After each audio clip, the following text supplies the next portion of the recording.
Hello friends, नमस्कार। Judicial exam watcher channel से मैं राजेश कुमार सोनी आज how to translate from Hindi to English का ये तीसरा वीडियो लेकर के आ रहा हूँ, हाजिर हूँ। और आज हम बात करेंगे कि जो भी हिंदी वाक्य होते हैं उनमें जो टाइम दिया होता है उनको उस टाइम को हम करेक्टली कैसे लिखें, कौन से टाइम के साथ किस टाइप का हमें प्रीपोजिशन यूज करना है। कुछ कंजक्शंस भी होते हैं जो टाइम को शो करते हैं, तो ये आज हम सीखेंगे। और ये भी सीखेंगे कि कहाँ किस शब्द का अनुवाद जो टाइम बता रहा है उसको करना है और कहाँ नहीं करना है। क्योंकि जब हम इसका ट्रांसलेट करते हैं इंग्लिश में तो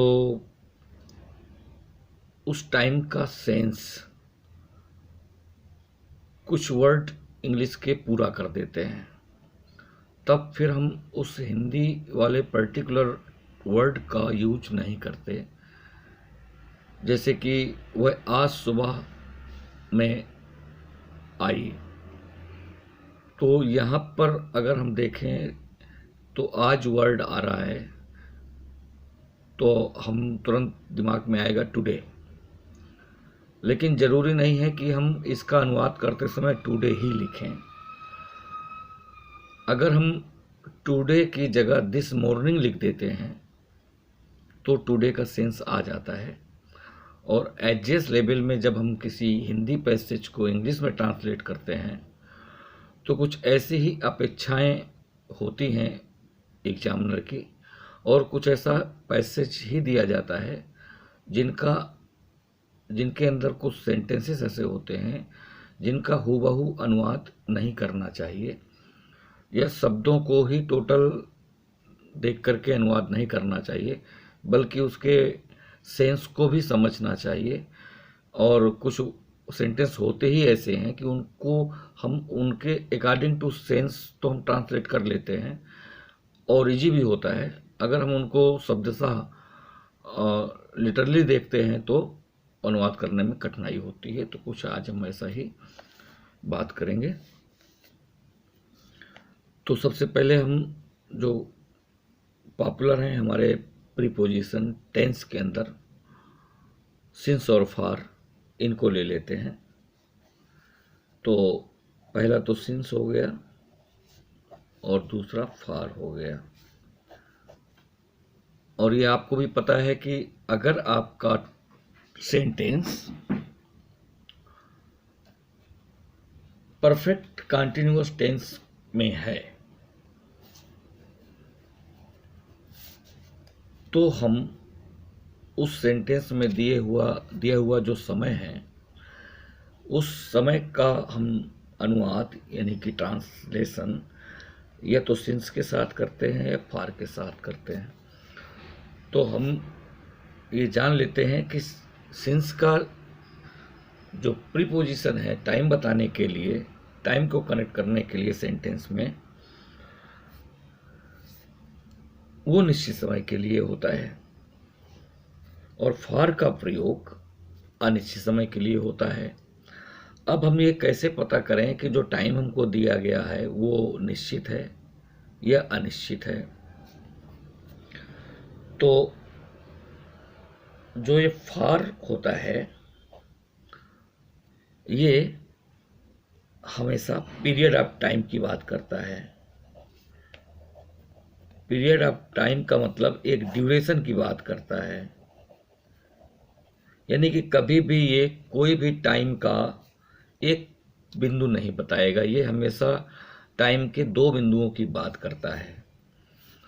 यानी कि कोई टाइम है तो उसके दो बिंदुओं की बात करता है, और ये दो बिंदुओं के बीच का जो टाइम है ये पीरियड ऑफ टाइम हो गया या ये ड्यूरेशन हो गया। इसीलिए अगर हम अपने हिंदी सेंटेंस में ये क्वेश्चन करें कितने समय से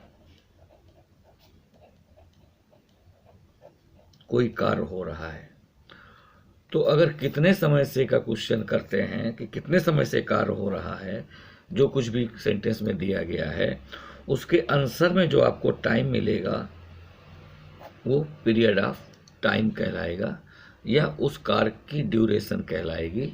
एक उदाहरण से हम इस बात को समझ सकते हैं। अगर एक सेंटेंस लिखा है आपका हिंदी में कि वह 2 घंटे से चिल्ला रहा है,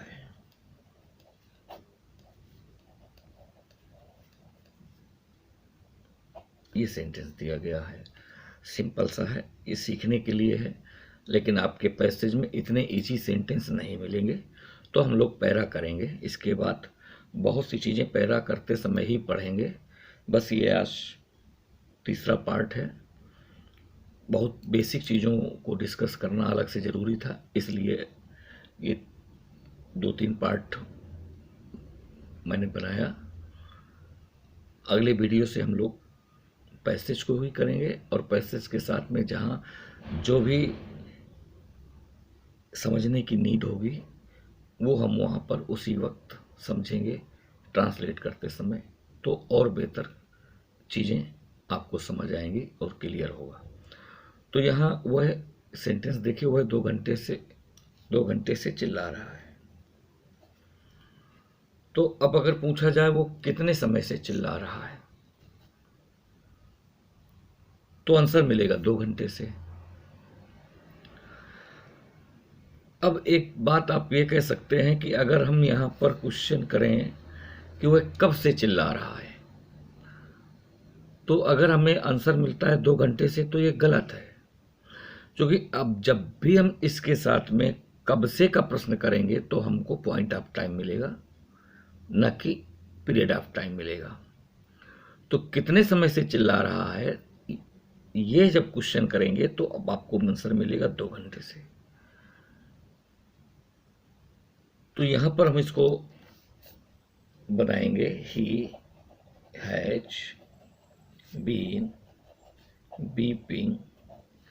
अब चूंकि ये ड्यूरेशन है, ये पॉइंट ऑफ, ये पीरियड ऑफ टाइम हो गया आपका, इसलिए हो गया चूंकि ये 2 घंटे, अगर यहाँ से इसने रोना शुरू किया तो यहाँ तक 2 घंटे पूरे हो गए। जिस समय हम ये बात बोल रहे हैं उस समय 2 घंटे पूरे हो गए। यानी कि अगर मैं यहाँ पर हूँ, ये प्रेजेंट टाइम हो गया, ये आपका पास्ट हो गया, ये प्रेजेंट हो गया, जिस समय मैं बात कर रहा हूँ ये पास्ट हो गया। तो रोने का काम तो यहाँ से शुरू हुआ और मैं यहाँ पर इसकी बात कर रहा हूँ, मैं यहाँ पर इसकी बात कर रहा हूँ, तो इसके रोने के काम के 2 घंटे निकल गए हैं। अब हमें ये पता नहीं है कि वो एग्जैक्ट 2 घंटे दिन के कौन से हैं, इसलिए ये पीरियड ऑफ टाइम है। वो 10 से 12 के बीच का टाइम है, या 12 से 2 के बीच का टाइम है, या 4 से 6 का बीच का टाइम है। यानी दिन में 12 घंटे में से वो कौन से 2 घंटे हैं, ये आपको एग्जैक्ट क्लियर नहीं है। यहाँ पर केवल आपको ड्यूरेशन दी गई है कि वो 2 घंटे से चिल्ला रहा है। तो ये 2 घंटे हमें पता नहीं चल रहे कौन से हैं 12 में से। एक बात तो ये, तो जो पीरियड ऑफ टाइम होता है वो कभी भी फिक्स नहीं होता, यानी कि निश्चित नहीं होता। और इसमें 2 पॉइंट होते हैं। अब पीरियड ऑफ टाइम में हम ये भी मेंशन कर सकते हैं कि फॉर ए लॉन्ग टाइम, काफ़ी समय से। अब वो पता नहीं वो फॉर ए लॉन्ग टाइम कितने समय पुरानी बात कर रहा है, ठीक है। फॉर सम टाइम ये भी आप बोल सकते हैं।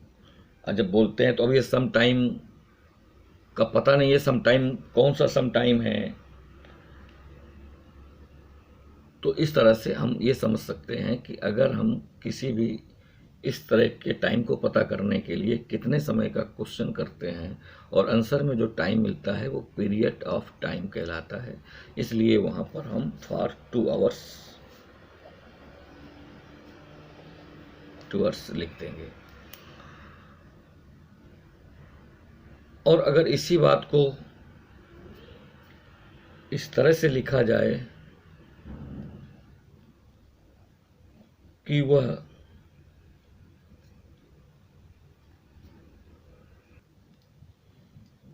सुबह से पढ़ रहा है,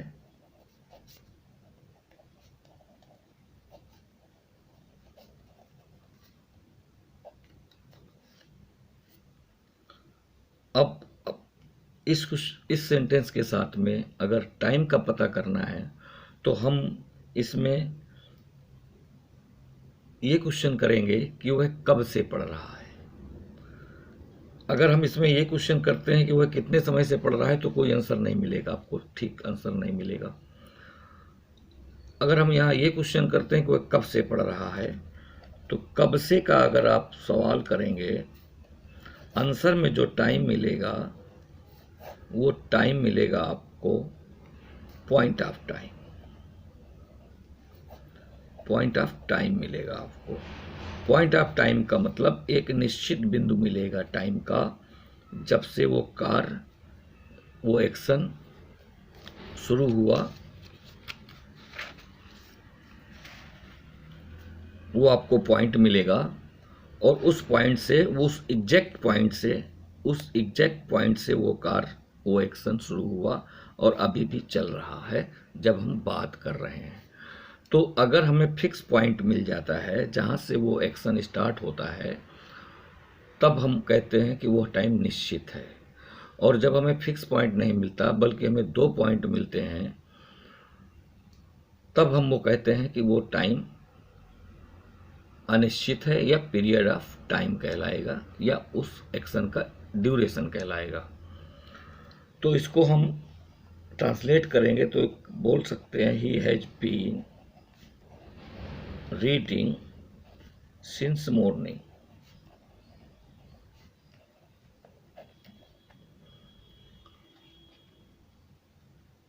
तो ये एक केवल सिंस और फॉर का जो कंसेप्ट है एक्चुअली वो क्लियर करने का एक तरीका था मेरा, ये इतने सिंपल सेंटेंसों को बता करके। क्योंकि आपको यहाँ पर ये सेंटेंस नहीं सीख करके बल्कि हमें टाइम का पता करना है कि किसी सेंटेंस किसी भी टाइप का हो, टाइम उसमें या तो पीरियड ऑफ टाइम होगा या फिर पॉइंट ऑफ टाइम होगा। और अगर वो टेंस परफेक्ट कंटिन्यूअस में है, अब वो परफेक्ट कंटिन्यूअस प्रेजेंट का भी हो सकता है, पास्ट का भी हो सकता है, फ्यूचर का भी हो सकता है, लेकिन टाइम यही रहेगा, या तो सिंस वाला रहेगा या फॉर वाला रहेगा। तो हमने यहाँ पर प्रेजेंट परफेक्ट कंटिन्यूअस लिखा हुआ है। तो कंटिन्यूअस टेंस के बारे में मैं पहले वाले वीडियो में बता चुका हूँ कि अगर परफेक्ट कंटिन्यूअस कोई टेंस है या उस टेंस में कोई सेंटेंस है आपका, तो उसमें वर्ब हमेशा इंग फॉर्म में आएगी। उसकी जो हेल्पिंग वर्ब होती है, अगर इसको हम चेंज करते जाएंगे तो टेंस चेंज होता जाएगा। हैज बीन की जगह अगर हम हैड बीन यूज कर देंगे तो ये पास्ट परफेक्ट कंटिन्यूअस हो जाएगा। अगर यहाँ पर हम शैल है बीन यूज कर देंगे, विल है बीन यूज कर देंगे, तो ये फ्यूचर परफेक्ट कंटिन्यूअस हो जाएगा। तो हम यहाँ चेंज कर देंगे तो वो टेंस बदलता जाएगा, लेकिन बाकी सारा कुछ सेम रहेगा। और हमें यहाँ सीखना है टाइम को, तो टाइम पर आपको फोकस करना है। तो अगर आपका टेंस कंटिन्यूअस परफेक्ट कंटिन्यूअस में है, किसी भी परफेक्ट कंटिन्यूअस में है, और वहाँ पर टाइम अगर निश्चित और अनिश्चित दिया गया है, तो आपको सिंस और फॉर यूज करना ही पड़ेगा। अभी एक एग्जाम्पल और लेते हैं जिससे और क्लियर हो जाएगा आपको। अब अगर कहा जाए कि वह कई वर्षों से अपराध करता आ रहा है,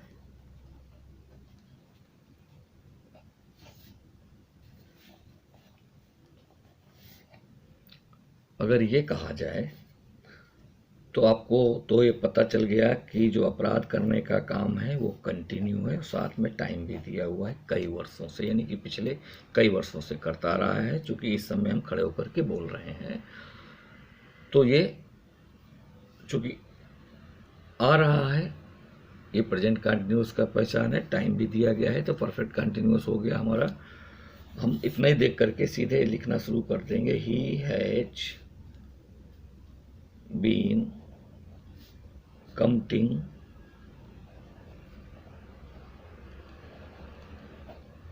क्राइम।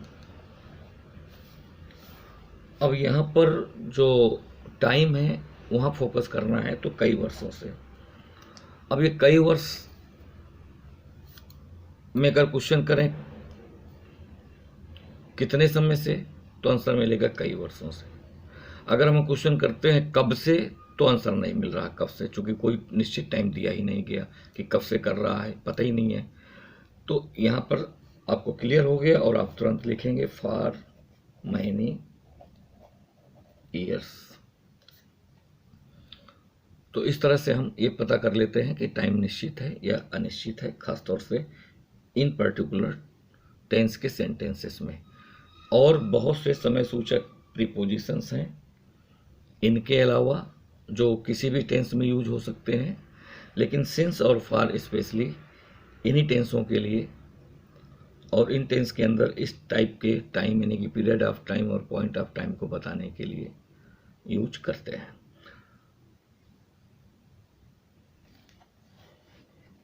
अभी और देखिए इसको, सिंस वाला भी एक देख लीजिए। अगर ये इसी चीज को कहा जाए वह सन 1995 से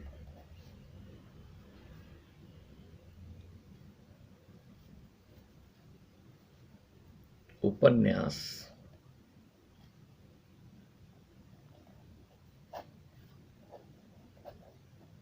लिखता आ रहा है या लिख रहा है, आप ऐसे भी बोल सकते हैं। लेकिन बोलचाल में हम लोग करता आ रहा है, लिखता आ रहा है, जाता आ रहा है, इस टाइप का अगर हम कुछ बोलते हैं तो हम इसी टेंस में ही उसका अनुवाद करते हैं। तो हम इसको बनाएंगे he has been writing novels.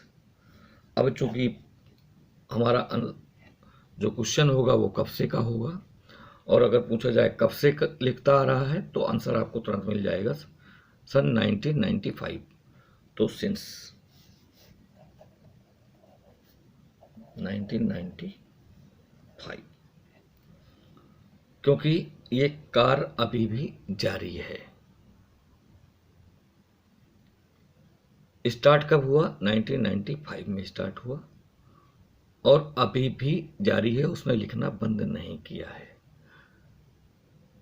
इससे ये पता चलता है। तो जब हमारा आशय ये बताने का हो कि काम पास्ट के किसी समय में शुरू हुआ और वर्तमान में अभी भी जारी है, तो पास्ट को और प्रेजेंट के टाइम को आपस में कनेक्ट करने के लिए, यानी कि उस एक्शन को पास्ट से लेकर के प्रेजेंट में आगे कंटिन्यू करने के लिए हम इस टेंस का यूज करते हैं, अदरवाइज इस टेंस का यूज नहीं करते हैं। क्यों कि अगर हम लिखें कि उसने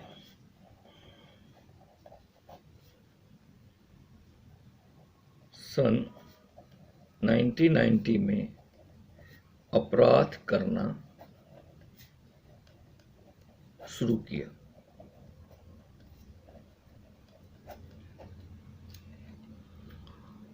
अब देखिए इस सेंटेंस को अगर आप पढ़ते हैं तो ये पता चलता है कि उसने अपराध करना 1990 में शुरू किया, लेकिन ये पता नहीं चलता कि वो अपराध अभी भी कर रहा है। तो यहाँ पर केवल एक जनरल स्टेटमेंट दिया गया है, और अगर आप एक्शन की बात देखेंगे तो यहाँ एक्शन कंटिन्यू दिख ही नहीं रहा है। ये बताया गया कि अपराध करना शुरू किया, तो उसके किसी एक फीचर की बात हो रही है। तो ऐसे सेंटेंसेस को हम परफेक्ट कंटिन्यूस में नहीं लिखते हैं। और अगर आप हिंदी में समझना चाहेंगे तो देखेंगे कि उसकी पहचान भी यहाँ नहीं है।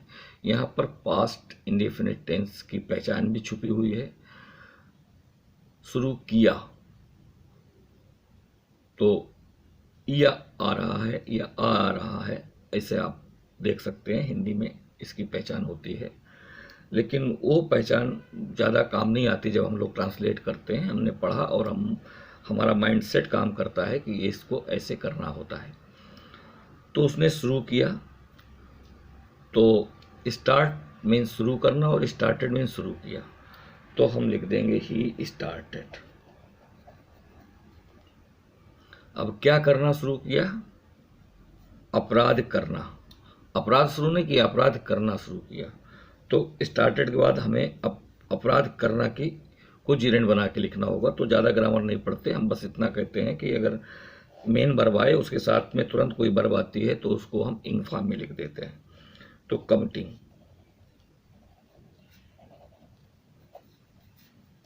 क्राइम।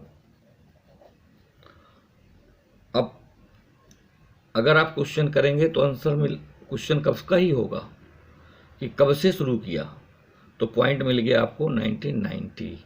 लेकिन चूंकि ये एक्शन अभी कंटिन्यू है या नहीं है इससे इस सेंटेंस से पता नहीं चलता, इसलिए यहाँ पर सिंस ना आकर के इन आ जाएगा।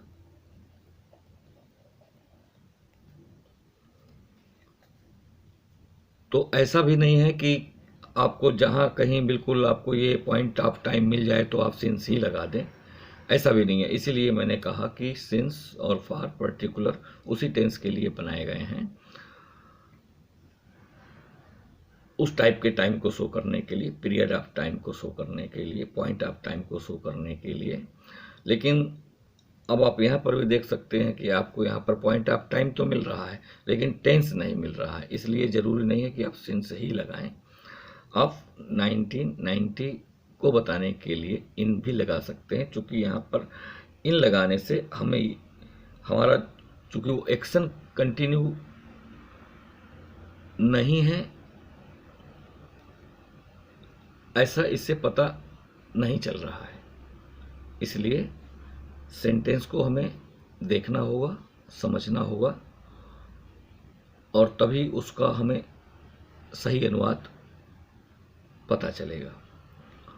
एडजस्ट लेवल में एक्यूरेसी मेंटेन करनी पड़ती है। केवल हिंदी के पैसेज को इंग्लिश में लिखना ही पर्याप्त नहीं है, बल्कि उसको आप कितना एक्यूरेट लिख पाते हैं, कितना एग्जैक्ट आप समझ पाते हैं उसको, ये मायने रखता है और यही चीज़ उसमें जांची भी जाती है। अभी कुछ चीज़ें हम और देखते हैं।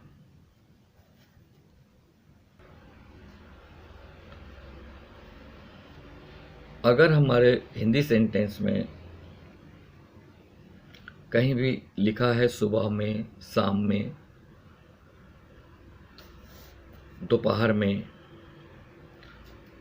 तो सुबह में के लिए यानी कि आपको पता है कि सुबह मॉर्निंग के पहले इंदा जोड़ते हैं, तो अगर सुबह में कहीं लिखा है तो आप इंदा तो लिखेंगे, इन द मॉर्निंग।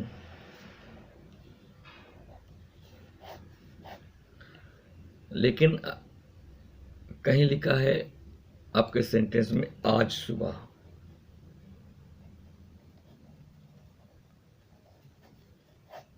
तो इसको अब हम सुबह देख करके इन द मॉर्निंग नहीं लिख देंगे। अगर आज सुबह लिखा है तो केवल दिस मॉर्निंग लिख देंगे। वहां आज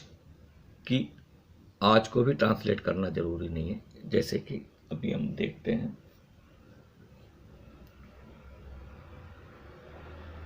वह सुबह आया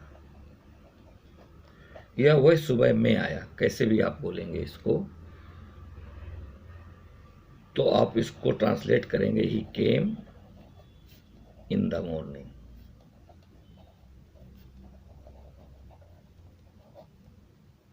ऐसे ट्रांसलेट करेंगे। और अगर यही लिखा होता वह आज सुबह आया या सुबह में आया, अगर आपने ऐसा लिख दिया तो फिर आपको लिखना पड़ेगा ही केम दिस मॉर्निंग।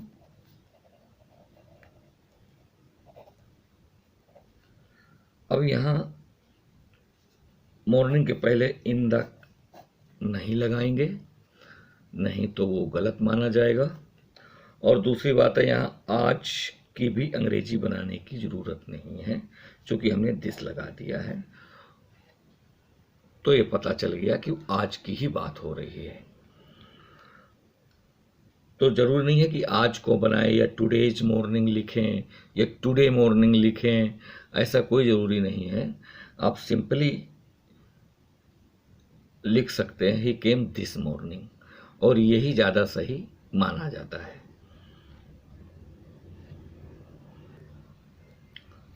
इसी प्रकार अगर किसी हिंदी सेंटेंस में लिखा हो एक दिन सुबह,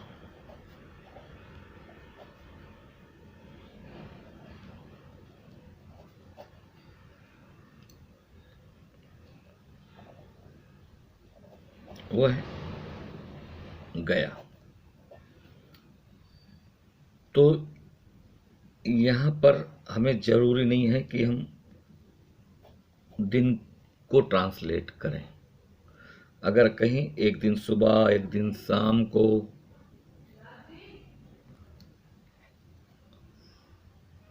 तो ऐसे सेंटेंसेस में हम सिंपली ट्रांसलेट करते हैं वन मॉर्निंग।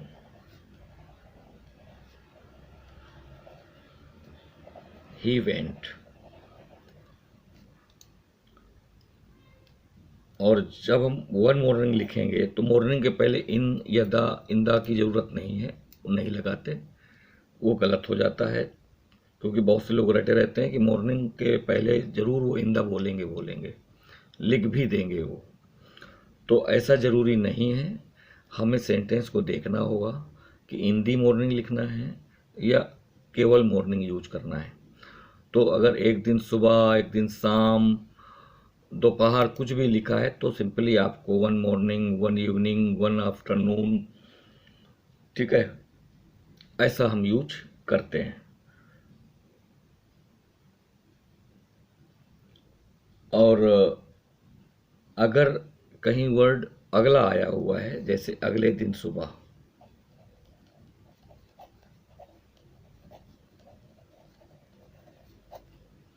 ये अगर आपके हिंदी वाक्य में कहीं भी लिखा हुआ है अगले दिन सुबह, और एक सेंटेंस पूरा बना है, वह जाता है या वह उठा, ऐसे जागा, कुछ भी, तो इसको हम हमेशा नेक्स्ट लिखते हैं और हम लिखेंगे ही वोक अप नेक्स्ट डे। मेरा कहने का मतलब यहाँ पर है कि जब भी कभी नेक्स्ट यूज करेंगे तो नेक्स्ट के पहले कोई भी प्रीपोजिशन यूज नहीं करते। इन और एट जैसे प्रीपोजिशन नेक्स्ट के पहले कभी भी यूज नहीं करते, क्योंकि कभी कभी वो ऐसे लिख के देते हैं अगले दिन सुबह में वह उठा। अब आप कंफ्यूज हो गए कि मैं आ गया यहाँ पर, है ना, चूंकि मैं तो छुपा हुआ है। सही तरह से लिखा जाए या बोला जाए तो यही है कि अगले दिन सुबह में वह गया या वह उठा। तो ये मैं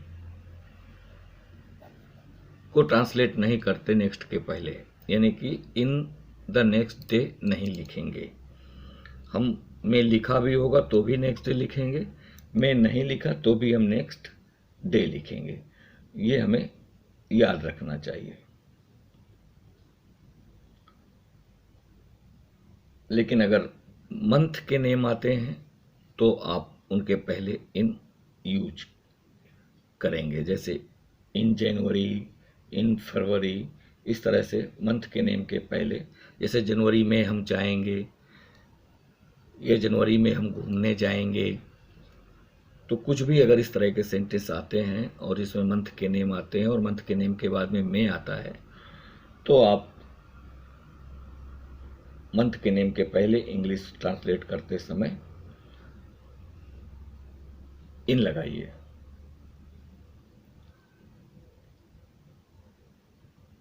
लेकिन अगर कहीं ऐसे लिखा हो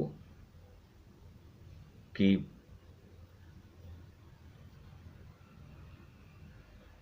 पहली मई की सुबह में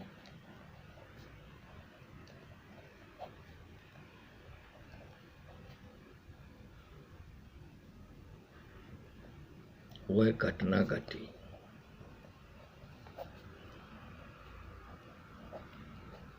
ऐसे लिखा हो, तो हमें यहाँ पर टाइम पर फोकस करना है। तो ये देखिए, 1 मई की सुबह में ये टाइम दिया गया है। तो अगर मंथ के नेम के साथ में तारीख दी गई हो,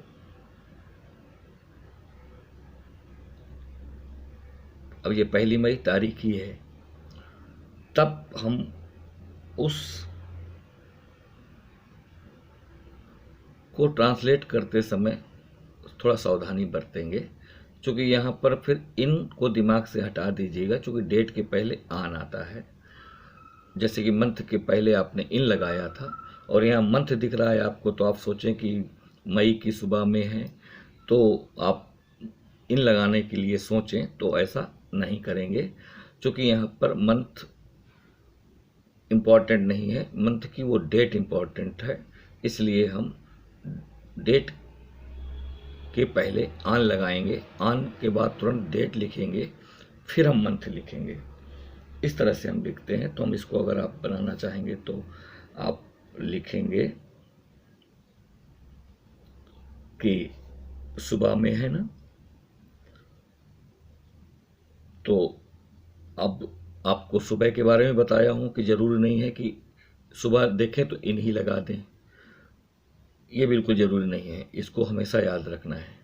यहाँ पर सुबह और डेट अनुवाद करते समय इनको हम कंबाइन करेंगे, तो हम लिखेंगे ऑन द मॉर्निंग ऑफ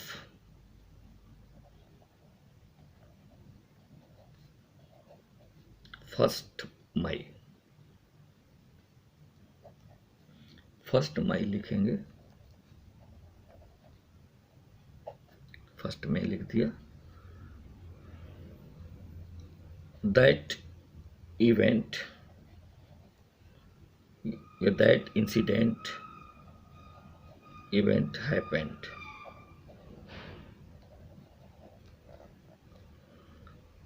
तो यहाँ फोकस करना है आपको। अगर इस तरह लिखा है 1 मई की सुबह में, 1 जनवरी की सुबह में, या 1 जनवरी की शाम को, या 20 जनवरी की शाम को, या 10 मई की सुबह में, कुछ भी अगर ऐसा दिया गया है, तो अगर डेट दी गई है तो फिर आपको याद रखना है कि उसमें फिर आन आता है, ऑन द मॉर्निंग ऑफ 1 मई। तो ये ऑन एक्चुअली मॉर्निंग के लिए नहीं है, ऑन इस 1 मई के लिए है। ये आपको यहाँ ध्यान देना है कि ये जो ऑन आया हुआ है ये मॉर्निंग के लिए नहीं आया हुआ है, ये 1 मई के लिए आया हुआ है। तो इस तरह से हम जो भी समय सूचक शब्द मिलते हैं हमको अपने सेंटेंस के अंदर, उनको कैसे ट्रांसलेट करें, इस पर फोकस कर रहे हैं आज हम। तो भी आपने देखा डेट के पहले आन आ गया। अब अगर कोई डे का नेम दिया गया है तो डे के नेम के पहले भी आन आएगा। अगर इस तरह से लिखा हो कि सोमवार की सुबह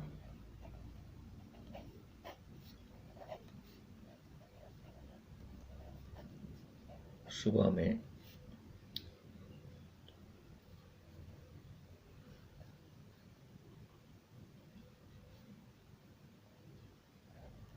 वे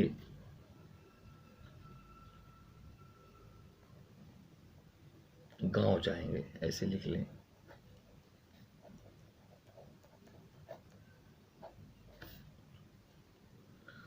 तो यहाँ टाइम की बात तो इतने में ही है। तो अगर डे का नाम दिया गया है तो डे के पहले भी ऑन आता है, इसलिए हम इसको लिखेंगे ऑन मंडे मॉर्निंग। ऑन के पहले द लगाने की कोई ज़रूरत नहीं है और न ही लगाया जाता है इंग्लिश में इस तरह की कंडीशन में। तो on Monday morning they will go. Sentence को कितना भी बढ़ाया जा सकता है, कितना भी लंबा चौड़ा हो सकता है, वो हम लोग पैसेज में देखेंगे। वो बड़े सिंपल होते हैं, बस समझना हमको इतना ही पड़ता है। अगर इतना पता है तो लंबे से लंबा सेंटेंस भी आप आसानी से ट्रांसलेट कर देंगे। तो इस तरह की चीज़ें बस आपको याद रखना है एक्यूरेसी मेंटेन करने के लिए। इनकी कहाँ ज़रूरत है, आन की कहाँ ज़रूरत है, सिंस की कहाँ ज़रूरत है, ये सब आपको दिमाग में रखना पड़ेगा। अब अगर आपके हिंदी सेंटेंस में कहीं वर्ड आता है हाल ही में, हाल ही में, तो इस हाल ही में को इंग्लिश में रिसेंटली बोलते हैं। तो वहाँ पर रिसेंटली आपको यूज कर देना है सिंपली, और कुछ नहीं करना है। तो ये रिसेंटली याद रखना है। हाल ही में मैंने यह बात सुनी, ऐसे अगर लिखा हुआ है हाल ही में मैंने यह सुना, तो आप इसको जहाँ पर है वहीं पर लिखा है वहीं पर उसको बना दीजिए या बाद में रख दीजिए। ऐसे शब्दों से कोई फर्क नहीं पड़ता है कि वो आगे लिखा गया है या पीछे लिखा गया है। तो आप लिख सकते हैं रिसेंटली आई हर्ड दिस।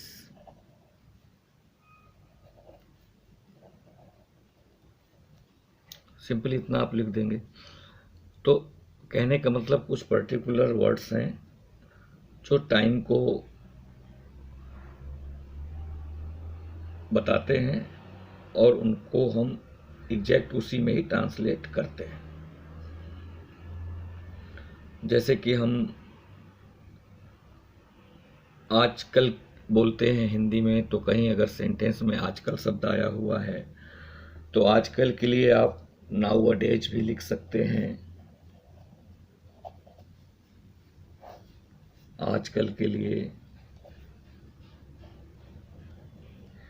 या फिर आप दीज डेज भी लिख सकते हैं। इसमें कोई प्रतिबंध नहीं है, वो आपके ऊपर डिपेंड करता है कि आप किस लय में चल रहे हैं और आपको कौन सा वर्ड वहाँ पर अधिक सटीक लग रहा है। जैसे अभी भी की बात करते हैं, हिंदी में अगर कहीं भी अभी भी लिखा हुआ है तो एट यूज करते हैं और एट भी यूज करते हैं। तो आप एट भी लिख सकते हैं अभी भी के लिए, और एट भी लिख सकते हैं, इसको अभी तक भी कहते हैं। तो अभी भी या अभी तक के लिए एज एट आप लिख सकते हैं, यूज कर सकते हैं। कभी कभी के लिए भी समटाइम्स भी लिख सकते हैं, या फिर आप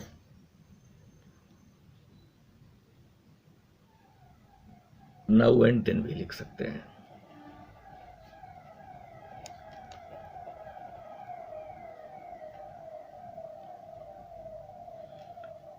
तो ये कभी कभी के लिए आप लिख सकते हैं, एक दूसरे की जगह लिख सकते हैं, लेकिन फिर भी जब आप फ्लो में जाएंगे तो आपको आदत हो जाएगी और आप एग्जैक्ट वर्ड ले लेंगे कि समटाइम्स लिखा जाए या नाउ एंड देन लिखा जाए। क्योंकि थोड़ा फ़र्क तो है जब हम इनका यूज करते हैं अकॉर्डिंग टू सेंस। ग्रामेटिकली तो उतना फ़र्क नहीं है, लेकिन सेंस के अकॉर्डिंग जब हम यूज करते हैं तो फिर हम एकदम एक्यूरेट अगर यूज करना चाहेंगे तो वहाँ डिसाइड करना पड़ेगा कि समटाइम्स लिखा जाए या नाउ एंड देन लिखा जाए। तो इस तरह से कुछ ये समय बताने वाले वर्ड थे जिनकी चर्चा आज मैंने आपके साथ की है। और ट्रांसलेट तो सभी करते हैं, लेकिन ये छोटी छोटी गलतियां अगर आप करते हैं ट्रांसलेट करते समय तो फिर आपकी मार्किंग कम हो जाती है। एग्जामिनर सिर्फ यही चेक करना चाहता है कि आपकी वोकैब कितनी अच्छी है और आप ट्रांसलेट कितना बेहतर कर पाते हैं।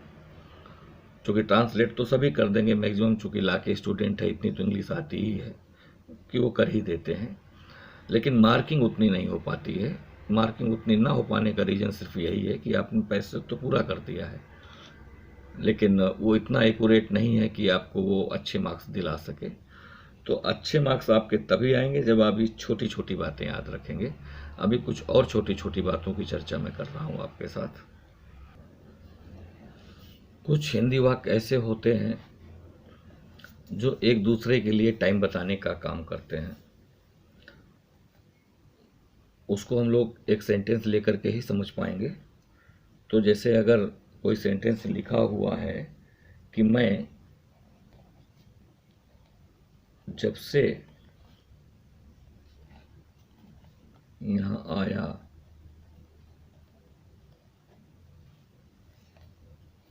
तब से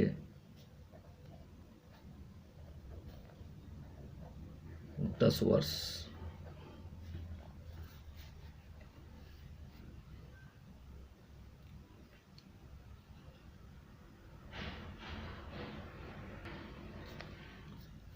वर्ष बीत चुके हैं।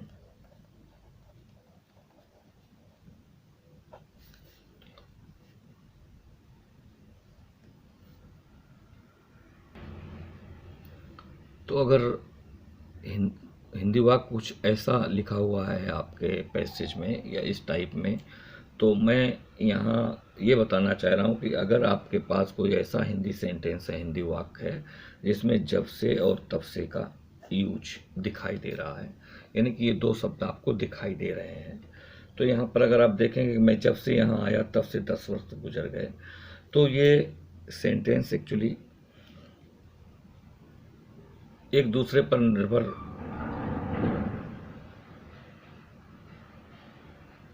इसलिए करेंगे कि एक इसमें मेन सेंटेंस होगा और उस पर दूसरा आश्रित होगा जिसे हम सबऑर्डिनेट बोलेंगे। तो यहाँ पर प्रिंसिपल और सबऑर्डिनेट क्लॉज का मैटर है। अगर हम यहाँ से प्रिंसिपल क्लॉज को हटा दें तो सबऑर्डिनेट क्लॉज का अस्तित्व ही समाप्त हो जाता है। तो ये कुछ ग्रामर की बातें हैं, हम वहाँ ना जा करके हम सिर्फ इतना जान लें कि अगर आपके हिंदी सेंटेंस में ये दो शब्द जब से और तब से दिखाई देते हैं तो तब से वाले सेंटेंस को आपको पकड़ना है। ये आपको याद रखना है।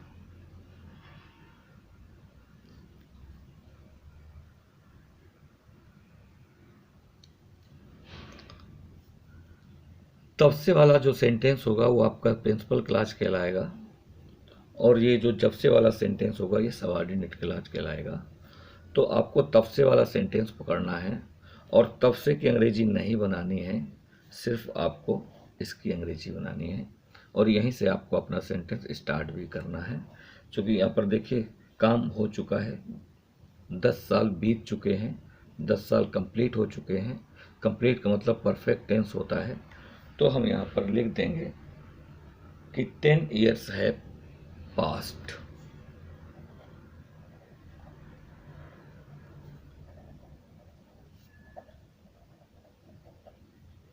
ये हमने लिख दिया यहाँ पर और ये सेंटेंस बन गया। तब से का अनुवाद हमें करना ही नहीं है।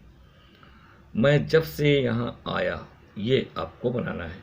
तो अब यहाँ पर जो जब से की अंग्रेजी होगी बस ये आपको पता करना है इसकी अंग्रेजी क्या होगी।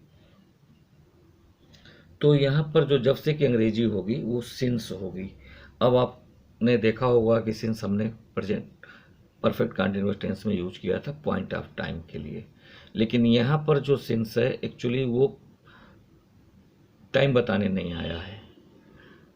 यहाँ पर जो सिंस है वो कंजक्शन के रूप में है, ना कि प्रीपोजिशन के रूप में आएगा। यानी कि ये जो जब से है ये इन दोनों सेंटेंसों को इसको आपस में जोड़ेगा। तो हम लिखेंगे सिंस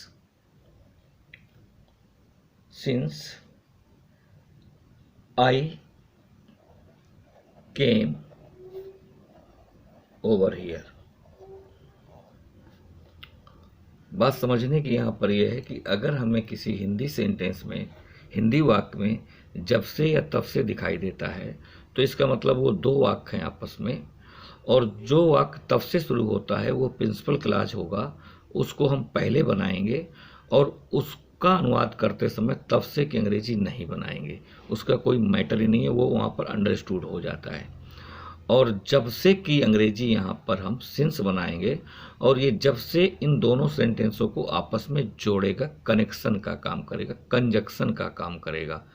तो यहाँ पर ये जो सिंस है ये प्रीपोजिशन ना होकर के यहाँ कंजक्शन है। यहाँ ये सिर्फ दो सेंटेंसों को आपस में जोड़ने के लिए आया है, और यहाँ पर एक सेंटेंस दूसरे सेंटेंस के लिए टाइम है। ये केवल उन दोनों सेंटेंसों को आपस में जोड़ दे रहा है, इतना काम कर रहा है। तो इस तरह के अगर सेंटेंस आपको मिलते हैं तो वहाँ याद रखना है कि जब से की अंग्रेजी सिंस बनानी है, तब से की अंग्रेजी बनानी नहीं है। तब से शुरू होने वाले वाक्य को पहले बनाना है, जिसमें से तब से की अंग्रेजी नहीं बनानी है। बस सिंपल सी बात है। और आप जनरली ये सब बोलते रहते हैं, तो ये अभ्यास में आपके आ जाएगा। बस ध्यान से सुनने की ज़रूरत है यहाँ पर।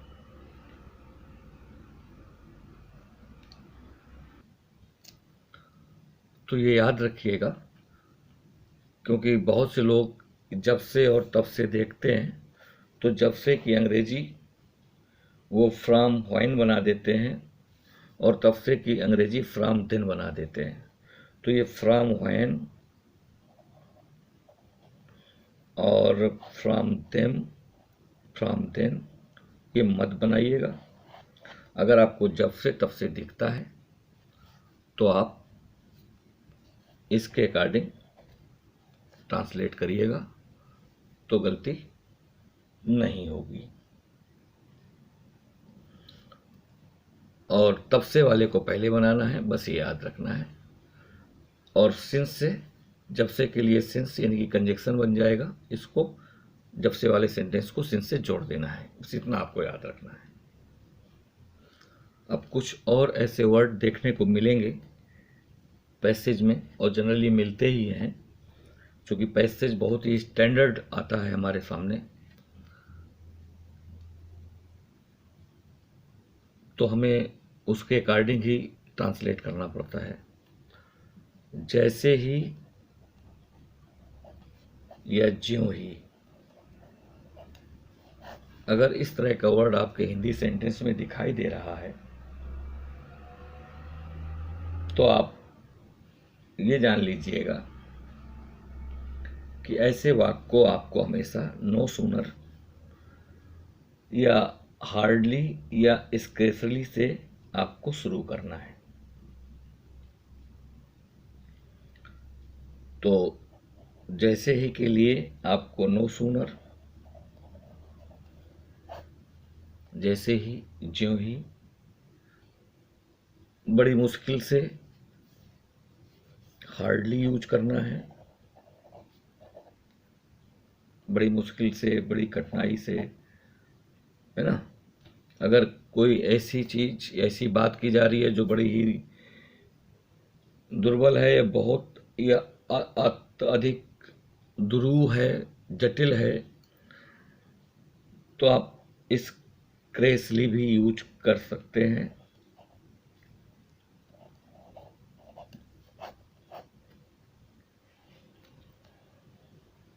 अब इनके यूज के लिए बस आपको इतना ध्यान देना है कि जब भी आप इन वर्ड्स का यूज करेंगे तो इनके साथ हमेशा हेल्पिंग वर्ब आएगी तुरंत बाद। अगर आप पास्ट इंडेफिनिट में हैं तो डिड आएगा, और अगर हार्डली यूज कर रहे हैं तो इसके साथ जनरली हैड आता है। और अगर आप स्केर्सली यूज करेंगे तो आप अपना सेंटेंस को देखेंगे कि आपका सेंटेंस किस पैटर्न पर है, उसके अकॉर्डिंग आप हेल्पिंग वर्ब यूज करेंगे। तो कुछ एग्जाम्पल लेते हैं जिससे आपको क्लियर हो जाएगा। यहाँ ये याद रखना है कि जैसे ही त्यों ही के लिए अगर आपने नो सूनर यूज किया है तो इसके साथ जो भी सेंटेंस होगा उसको आपस में जोड़ने के लिए देन वर्ड का यूज करेंगे। और अगर आपने हार्डली से अपने सेंटेंस को स्टार्ट किया है तो इसके साथ जोड़ने के लिए दूसरे वाक्य को व्हाइन वर्ड का यूज करेंगे। ये दो वर्ड आपको याद होने चाहिए। किससे आप अपना सेंटेंस शुरू कर रहे हैं तो कौन सा कंजक्शन आपको उसके साथ यूज करना पड़ेगा। अभी हम एक सेंटेंस देखते हैं। अगर लिखा हो जैसे ही पुलिस पहुंची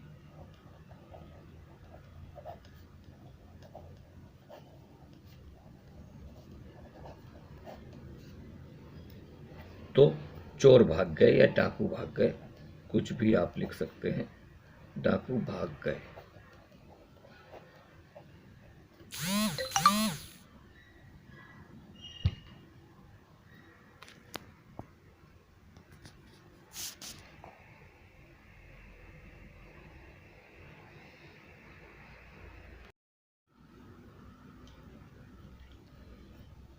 तो अब अगर हम इस हिंदी वाक्य का अनुवाद करना चाहेंगे, ट्रांसलेट करना चाहेंगे, तो हमें दिख गया जैसे ही।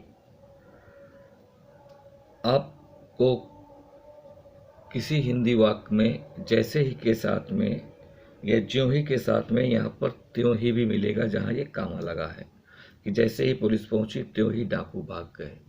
जैसे ही पुलिस पहुंची कामा डाकू भाग गए, तो कामा त्यों ही की ज़रूरत को पूरी कर दे रहा है। यहाँ पर हम यहाँ पर मान के चलेंगे त्यों ही होता है, तो इसलिए यहाँ पर हमें एक कंजक्शन देना पड़ता है। दूसरी बात यह कि जैसे ही है तो जैसे ही के लिए हमने यूज किया नो सूनर। तो नो सूनर के साथ में चूंकि हमने देखा कि ये दोनों पास्ट में, जैसे ही के साथ में टेंस देखेंगे पहुंची यानी कि पास्ट इंडेफिनिट। तो नो सूनर जब भी लिखेंगे उसके तुरंत बाद हमें हेल्पिंग वर्ब यहाँ लिखनी होगी। और जब हेल्पिंग वर्ब डिड यहाँ पर लिख देंगे तो ये जो एक्शन होगा वो उसका हम फर्स्ट फॉर्म लिखते हैं, first form of the verb लिखते हैं।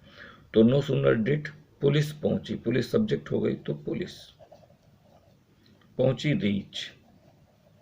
अब यहाँ हम रीच्ड नहीं लिखेंगे, बस ये याद रखना है। इस कामा को पूरा करने के लिए हमको देन यूज करना पड़ेगा, यानी कि अगर हमने यहाँ नो सूनर डिड लिखा है तो हमें यहाँ देन लिखना ही पड़ेगा और कोई रास्ता नहीं है। अब इसके बाद देन लग गया, कामा से कोई मतलब नहीं, ये वाला सेंटेंस हमारा बचा। तो ये वाला सेंटेंस भी पास्ट में सीधे सीधे लिख देंगे, रॉबर्स भाग गए। भाग गए मतलब ये भी पास्ट टेंस में लिखेंगे तो हम फ्लीड अवे लिख देंगे या फ्लू अवे लिख देंगे, लेकिन भागने के लिए फ्लीड अवे ही यहाँ पर एक्यूरेट है।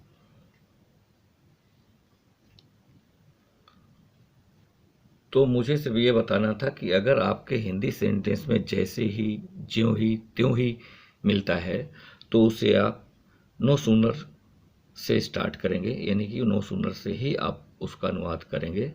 नो सूनर जब भी लिखेंगे तो उसके तुरंत बाद में हेल्पिंग वर्ब आनी चाहिए। आप ऐसा नहीं कर सकते हैं कि नो सूनर पुलिस रीच्ड लिख दें या no sooner police did reach लिख दें, ऐसे नहीं लिख सकते हैं। ये पहले आएगा तो पहले आएगा, ये अंग्रेजी बताती है। और नो सूनर अगर आपने लिखा है तो कंजक्शन आपको देन ही लगाना पड़ेगा, व्हाइन नहीं लगा सकते या देन नहीं लगा सकते, देन ही लगाएंगे तो ये कंजक्शन का यहाँ पर काम करेगा। तो इस तरह से हम बनाते हैं। अगर हम हार्डली यहाँ पर यूज करते तो डिड की जगह हमको हैड लिखना पड़ता, और देन की जगह आपको व्हेन लिखना पड़ता। इतना आपको फ़र्क करना पड़ता। तो नो सूनर डिड और हार्डली तो आप ऐसे यूज कर सकते हैं। और वैसे जैसे ही अगर कहीं लिख के आता है तो मेरे ख्याल से आपको नो सूनर डिड की आदत डालनी चाहिए। हार्डली के लिए मैं भी बताता हूँ एक सेंटेंस और, तो उससे आपको आइडिया हो जाएगा कि हार्डली कैसे यूज करते हैं। अगर लिखा हो जैसे ही मैं रवाना हुआ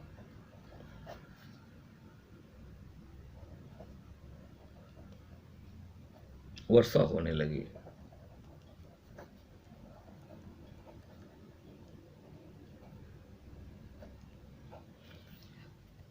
तो इसमें नो सूनर और हार्डली में कोई फर्क नहीं देखने को मिला। एक बहुत छोटा सा अंतर है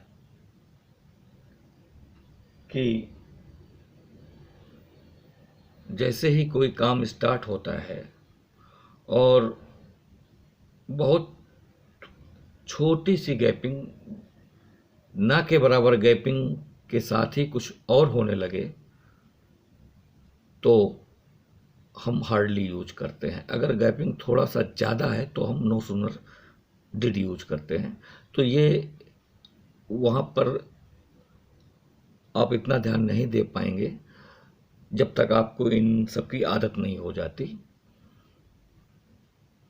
तो ऐसी स्थिति में आप नो सूनर डिड या हार्डली यूज कर सकते हैं एक दूसरे की जगह। लेकिन जब बहुत एक्यूरेशन की बात आती है, बहुत एक्यूरेट ट्रांसलेट करने की बात आती है, एग्जैक्ट कंडीशन शो करना होता है, उसका जो सेंटेंस के अंदर जो भाव छुपा है, अगर आर्गूमेंट में कोई बात निकल के आती है तब वहाँ पर ये चीज़ें मायने रखती हैं कि आपने नो सूनर डिड बोला है या हार्डली बोला है। तो आर्गूमेंट में ये चीज़ें ज़्यादा मायने रखती हैं, लेकिन ट्रांसलेशन में ये चीज़ उतनी मायने नहीं रखती। तो आप हार्डली लिख सकते हैं या नो सूनर डिड लिख सकते हैं। तो नो सूनर डिड से हमने एक बना ही लिया है, इसको हार्डली से बना लेते हैं। तो अगर आपने यहाँ यूज किया हार्डली, तो देखिए ये भी पास्ट इंडिफिनिट में ही है, लेकिन चूंकि हम हार्डली यूज कर रहे हैं इसलिए हमें हैड लिखना पड़ेगा। अगर हम यहाँ नो सूनर यूज करते तो ही डिड लिखते। टेंस वही है, टेंस में फ़र्क नहीं पड़ा। हालांकि हैड अगर आप देखोगे तो हैड तो पास्ट परफेक्ट का हेल्पिंग वर्ब है, लेकिन यहाँ पर पास्ट परफेक्ट दिख ही नहीं रहा है, फिर भी हैड यूज कर रहे हैं। तो वही एक रूल ही है अंग्रेजी का कि हार्डली के साथ हैड यूज करना ही करना है। तो हार्डली, हैड आपने यूज किया। अब मैं रवाना हुआ, तो यानी कि चला, आई स्टार्टेड। अब फर्क क्या हुआ, जब हमने यहाँ डिड यूज किया था तो हमने सब्जेक्ट के बाद में first form of the verb use की थी, लेकिन चूंकि हार्डली के साथ हम हैड यूज करते हैं और हैड के साथ में वर्ब की थर्ड फॉर्म आती है, इसलिए हमने यहाँ पर स्टार्टेड शब्द यूज किया, यानी कि थर्ड फॉर्म वर्ब की लगाई। तो हैड के साथ वर्ब की थर्ड फॉर्म आती है तो हमने वर्ब की थर्ड फॉर्म यहाँ पर यूज कर दिया। अगर यहाँ डिड होता तो डिड के साथ में वर्ब की फर्स्ट फॉर्म आती है तो हमें यहाँ फर्स्ट फॉर्म लिखनी पड़ती। तो ये फ़र्क हो जाएगा, तो लिखते समय ये भी ध्यान देना होता है। तो हार्डली हैड आई स्टार्टेड। अब ये कामा के लिए हमको कंजक्शन चाहिए तो हम व्हेन लगाएंगे। पैसेज में हमारे सेंटेंसों के बीच में बहुत जगह कामा होते हैं, तो कहीं कामा का कंजक्शन करना पड़ता है, कहीं नहीं भी करना पड़ता है, कहीं हम भी कामा लगा के अपना काम चला लेते हैं। तो ये वहाँ देखना होता है कि उस कामे के लिए कंजक्शन की रिक्वायरमेंट है या नहीं है। अगर है तो कंजक्शन दीजिए, अगर नहीं है तो आप भी कामा लगा के आगे बढ़ जाइए। अब व्हेन के बाद वर्षा होने लगी। अब चूंकि यहाँ सब्जेक्ट है नहीं तो आपको एक इंट्रोडक्टरी सब्जेक्ट यानी कि एक इमेजनरी सब्जेक्ट लेना होगा। तो इमेजनरी सब्जेक्ट आप ऐसी कंडीशन में इट लेते हैं, तो आप इट। अब होने लगी यानी कि शुरू हुई, यहाँ पर लगी का मतलब शुरू हुई। तो शुरू होने के लिए फिर हम यहाँ पर स्टार्टेड या बिगेन यूज कर सकते हैं। तो इट बिगेन, अब चूंकि पास्ट इंडिफिनिट है ये, तो हमें यहाँ पर second form of the verb use करनी पड़ेगी। यहाँ हैड के साथ है इसलिए हमने V3 यूज कर दी। तो इट बिगेन क्या, टू रेन।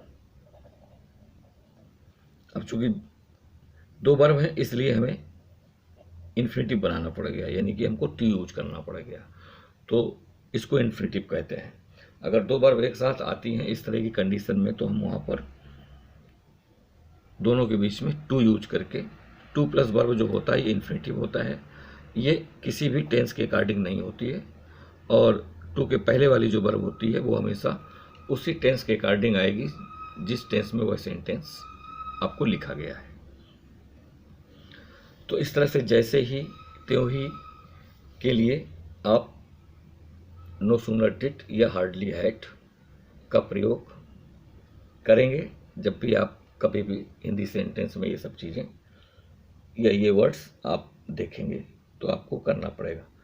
इसमें आप ये गलती कभी ना करें कि हार्डली लिखें उसके बाद आप तुरंत सब्जेक्ट ले लें, यानी कि यहाँ से बनाना शुरू करें आई हैड स्टार्टेड। ऐसा नहीं कर सकते, अगर ऐसा करेंगे तो वो गलत माना जाएगा।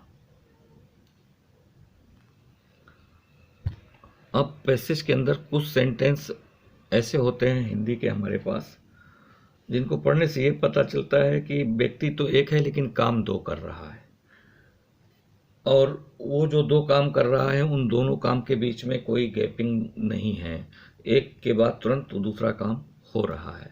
कुछ इस तरह की कंडीशन बनती है, जैसे कि बक्सा खोलकर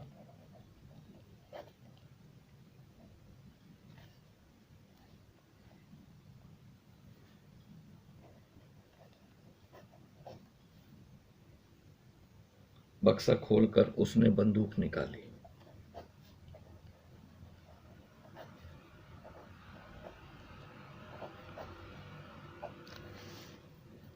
बक्सा खोलकर उसने बंदूक निकाली।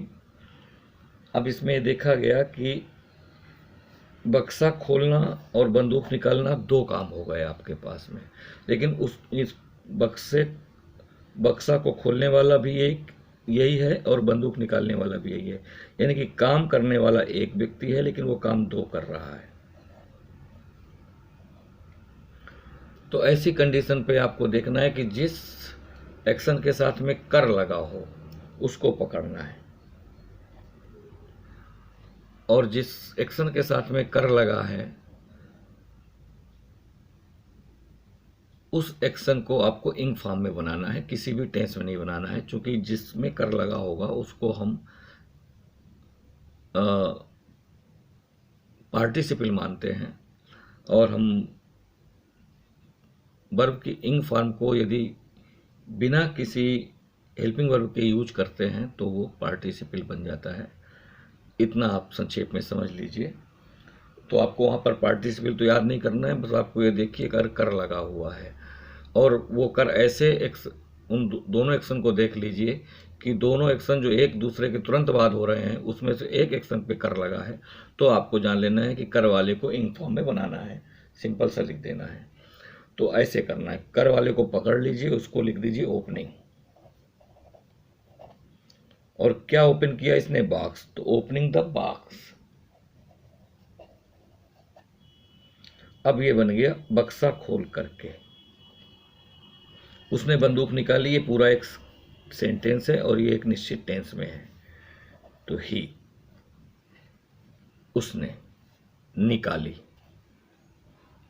निकाली पास्ट टेंस में है, पास्ट इंडेफिनिट है, तो टेक का टुक,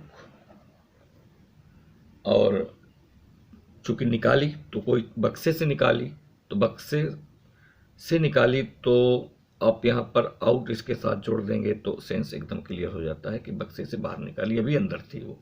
तो ही टुक आउट, क्या टुक आउट किया उसने, अ गन।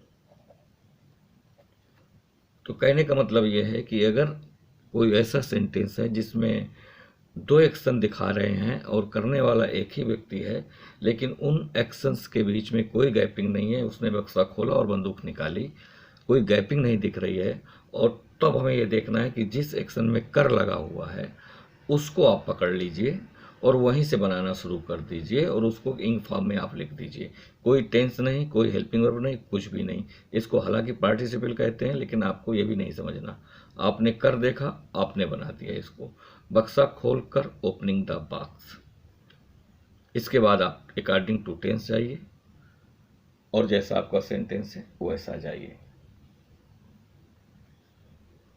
अब एक और लिख लेते हैं, आपको पता चल जाएगा।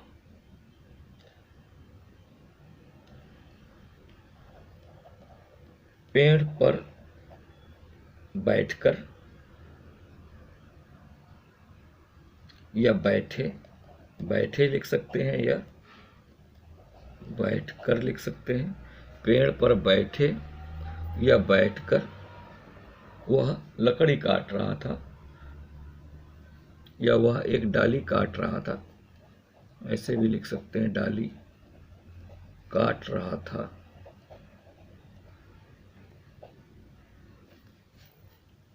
तो अब आप देख सकते हैं यहाँ पर कि यही व्यक्ति दो एक्शन कर रहा है, एक तो बैठा हुआ है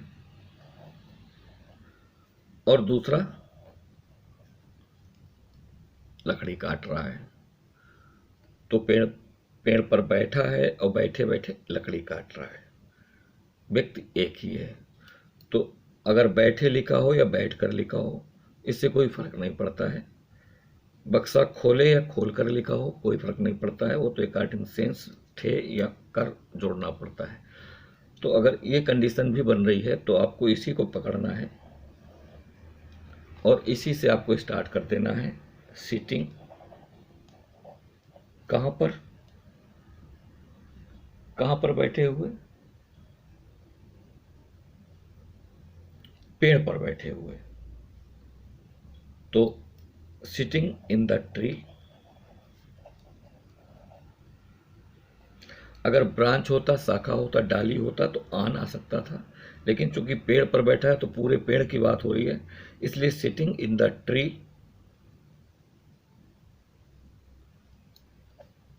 कामा लगा दिया अगर लगा है।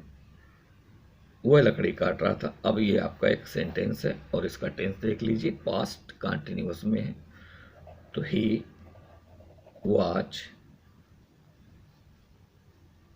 काट रहा हो को बनाएंगे तो काट में इंग जुड़ जाएगा और चूंकि ये वाज हो गया तो ये पास्ट कंटिन्यूअस हो गया। समझने का ये तरीका है। तो ही वाज कटिंग।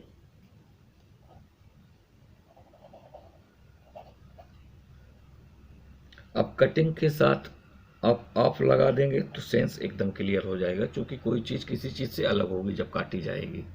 जैसे हमने बंदूक के साथ में आउट, टुक के साथ में आउट लगा दिया था तो टुक आउट हो गया, क्योंकि पहले वो, इससे ये पता चलता है कि पहले वो अंदर थी।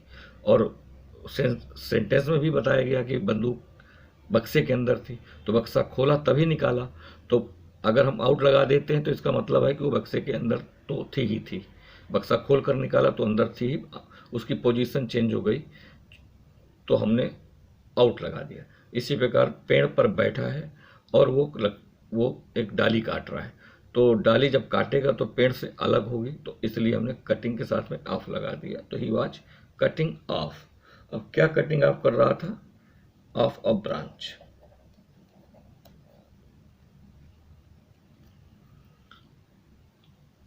तो यहाँ ये कुछ विशेष टाइप के सेंटेंस थे। तो आज हमने टाइम की बात करी, टाइम बताने वाले कुछ विशेष शब्दों की बात करी जहाँ गलतियाँ होने की संभावना ज़्यादा होती है, और उसके बाद हमने कुछ ऐसे दो सेंटेंसों को देखा जो एक दूसरे के लिए टाइम या एक्शन की बात करते हैं। एक सेंटेंस दूसरे सेंटेंस के एक्शन के लिए टाइम का काम करता है, इस तरह का भी फ्रेम है हमारे पास इसमें। इसके बाद देखा कि एक ही व्यक्ति दो काम करता है, दोनों काम के बीच में कोई गैपिंग नहीं, एक खत्म हुआ नहीं कि दूसरा शुरू हो गया। इस तरह की कंडीशन में हम इन यूज करते हैं, यानी कि participle form of the verb use करते हैं। एक छोटी सी चीज़ और देखेंगे, चूँकि वीडियो बहुत लंबा ना हो जाए इसलिए एक चीज़ और देखते हैं, इसके बाद हम वीडियो को समाप्त करते हैं। अब एक स्थिति ऐसी भी बनती है कि जब व्यक्ति एक ही होता है, वो दो काम कर रहा होता है, लेकिन जो वो पहला काम कर रहा होता है उसको समाप्त कर लेता है, तभी दूसरा काम शुरू होता है। या हम इस तरह कह सकते हैं कि जब एक ही व्यक्ति दो काम करता है, तो जब पहला काम समाप्त हो जाता है, समाप्त होने पर ही दूसरा काम शुरू होता है, ऐसी कंडीशन में हम फिर थोड़ा सा चेंज पैटर्न यूज करते हैं। उसको हम ऐसे उदाहरण से समझ सकते हैं।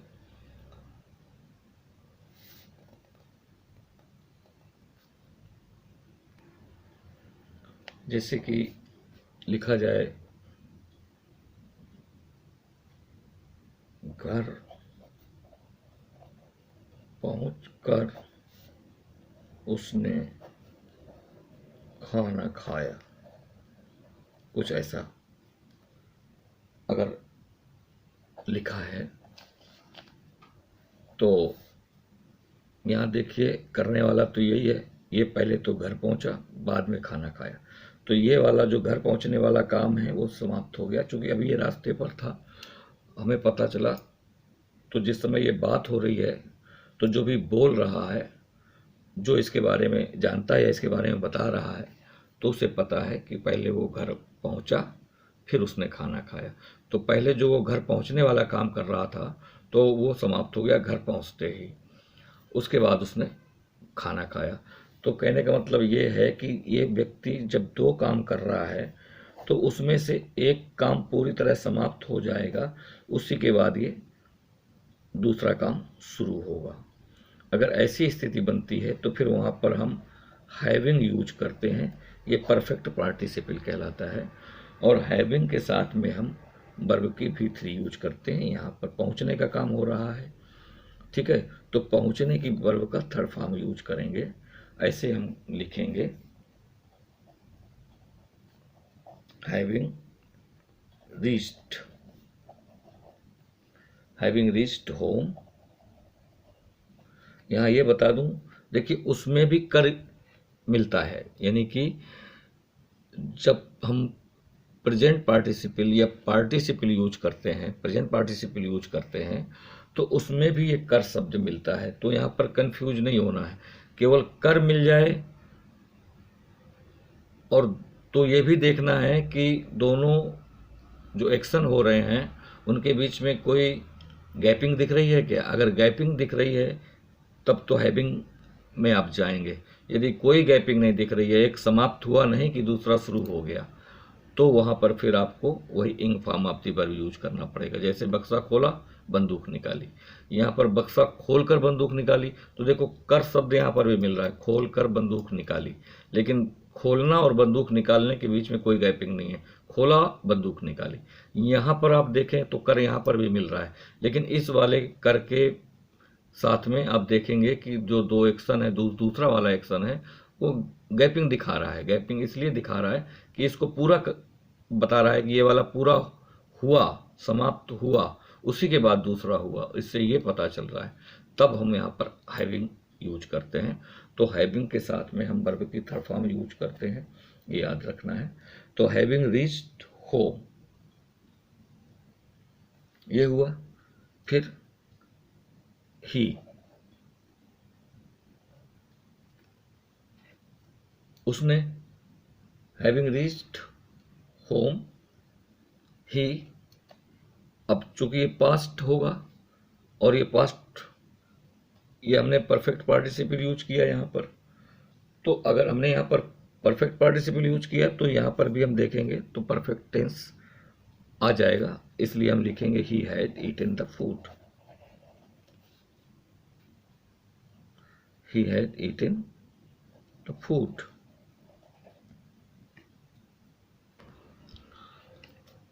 तो यहाँ थोड़ा ध्यान से देख लीजिए, यहाँ हमने परफेक्ट पार्टिसिपल यूज किया और हिंदी का वाला सेंटेंस हमारा यहाँ पर पास्ट इंडेफिनिट बता रहा है, तो हम यहाँ पास्ट इंडेफिनिट ही यूज करेंगे।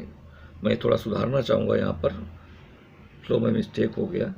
तो उसने खाना खाया, ये पास्ट इंडेफिनिट ही है। यहाँ हमने परफेक्ट पार्टिसिपल यूज कर दिया है, तो यहाँ पास्ट इंडेफिनिट ही यूज होगा इस सेंटेंस के अकॉर्डिंग। तो ही एट द फूड होगा, ये याद रखना है। यहाँ पर जैसा टेंस होगा वैसा ही आपको बनाना है। तो ये पास्ट इंडेफिनिट यहाँ यूज किया जाएगा, ना कि यहाँ पर परफेक्ट टेंस यूज किया जाएगा। तो इसको सुधार लीजिएगा।